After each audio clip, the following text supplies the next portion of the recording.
এই কেডা কারো গায়ে বোম মারে? রাশিয়া আর ইউক্রেনের যুদ্ধ কি বাংলাদেশের বন্ধু বলে নাকি? तो चलिए शुरू करते हैं। কেডা কারে মারে না?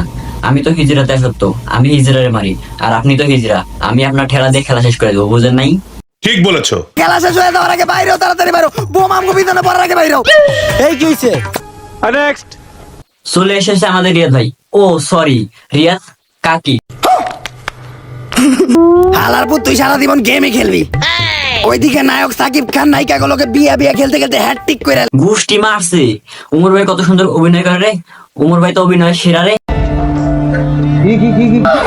বন্ধু তুই এই সামনের স্কোয়াডটারে পিছন মার, সরি পিছন দিকে মার। এই বুঝছি তোমার মরণের চুলকানি উঠছে। উনি তো আপনার পেছন মারতে পারবো না, আমি আপনার পেছন মারতাছি। বা ফ্রি ফায়ার অনেক কঠিন গেম, তুমি পারবা না। আরে দে, তোর বাপে পারবো। তোর বাপের প্রতি আমার পুরো বিশ্বাস আছে, কারণ যে আমার জীবন নিয়ে খেলতেছে এর কাছে ফ্রি ফায়ার আর কি জিনিস। আমি শিওর আপনি ওর জীবন নিয়ে খেলতেছেন, কারণ আপনি তো হিজরা সাজছেন আর ওকেও হিজরা সাজাইছেন, তাহলে তো আপনি ওর জীবন নিয়ে খেলতেছেন।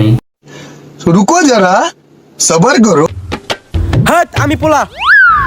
মাথায় চুল বুকে না, বুঝারই তো কোনো সিস্টেম নাই। স্ত্রীলিঙ্গ না পুংলিঙ্গ, কোন হালার বলা তুই?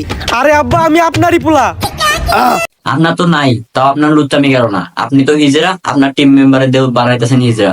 তাহলে সবশেষে একটা প্রশ্নই দাঁড়াইলো, আপনি কি মুসলমান? আমার তো মনে হয় না। ঠিক বলেছো।